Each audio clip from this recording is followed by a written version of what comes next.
नमस्कार, मैं आपके साथ विभा उपाध्याय और आप देख रहे हैं न्यूज़ 18 बिहार झारखंड का डिजिटल प्लेटफॉर्म। ये खबर आपको ज़रूर जाननी चाहिए। ये खबर जिससे आपके बजट पर असर पड़ेगा। ये खबर जो आपके रसोई में बन रहे पकवानों के स्वाद को बिगाड़ सकती है।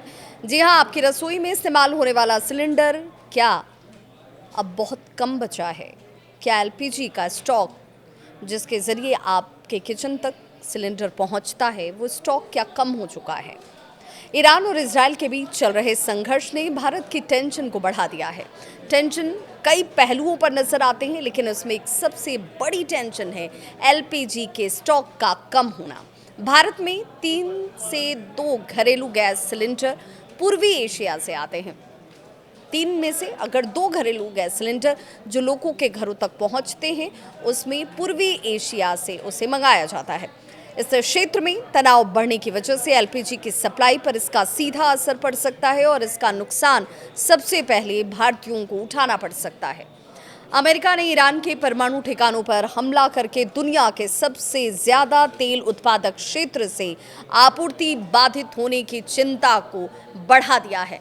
ऐसे में एलपीजी की सप्लाई पर इसका असर पड़ने से भारत को नुकसान उठाना पड़ सकता है और पिछले 10 सालों में भारत में अगर एलपीजी की बात करें तो एलपीजी गैस का उपयोग 2 गुना तक बढ़ चुका है।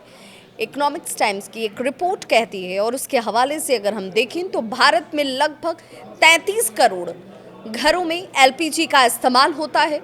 इस्तेमाल में वृद्धि की वजह से इसे दूसरे देशों से अब आयात तक करना पड़ता है।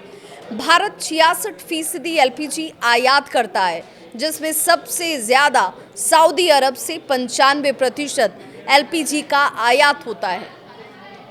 इसके बाद हम यूएई और कतर के एलपीजी पर निर्भर हैं, यानी यहाँ से इस एलपीजी को आयात किया जाता है और सिर्फ 16 दिनों के खपत के लिए ही देश में एलपीजी का स्टोरेज इस वक्त बचा हुआ है।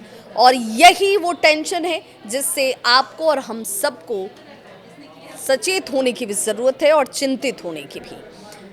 यानी अगर पश्चिमी एशिया से एलपीजी का आयात प्रभावित होता है तो हमारे पास सिर्फ 16 दिन के लिए ही गैस बची हुई है। हालांकि पेट्रोल और डीजल के मामले में हमारी स्थिति एलपीजी की तुलना में बेहतर है। भारत दोनों का ही निर्यात करता है और ज़रूरत पड़ने पर पेट्रोल और डीजल के निर्यात पर रोक लगाकर घरेलू बाजार की इस आपूर्ति की मांग को पूरा किया जा सकता है। मिडिल ईस्ट के देशों से आयात प्रभावित होने पर भारत के पास एलपीजी के लिए अमेरिका, यूरोप, मलेशिया या फिर अफ्रीका जैसे देशों के विकल्प ज़रूर हैं। हालांकि इसके शिपमेंट में वक्त ज़्यादा लगता है, यानी कि अगर आपकी ज़रूरत है और ज़रूरत पे अगर आप इसे लेने जाएंगे तो आपको लंबा इंतज़ार करना होगा। इन देशों से अगर एलपीजी को आयात किया गया तो उसकी कीमत महंगी हो जाएगी।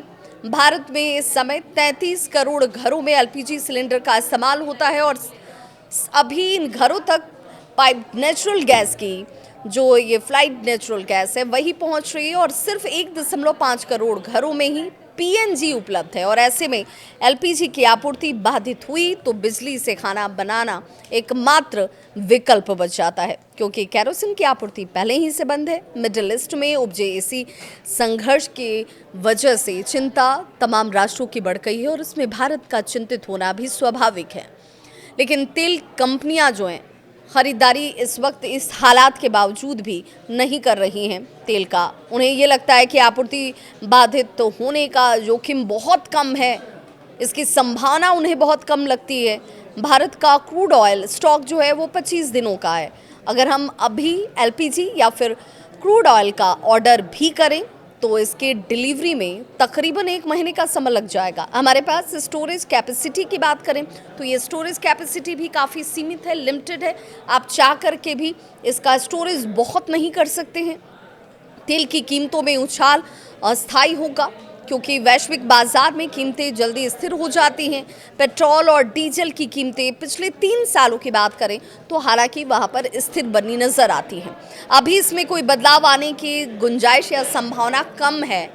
हम ज़रूर सतर्क रह सकते हैं। घरेलू उपभोक्ताओं की ज़रूरतों की अगर हम बात करें तो वो हमारी सबसे बड़ी प्राथमिकता इस वक्त एक देश के तौर पर नज़र आती है। और इसीलिए ईरान और इजराइल के इस युद्ध के बीच लोगों की चिंता एलपीजी को लेकर ज़्यादा है बनिस्बत तेल के आयात को लेकर। अब देखिए, अब जब अमेरिका इस युद्ध में बीच में कूद पड़ा है तो इसकी चिंता और ज़्यादा गहरी हो जाती है। उम्मीद ये की जानी चाहिए कि एलपीजी का स्टॉक वक्त रहते मौजूद हो और ये हालात, ये अंदेशे जो जाहिर किए जा रहे हैं उसकी नौबत ही ना आए।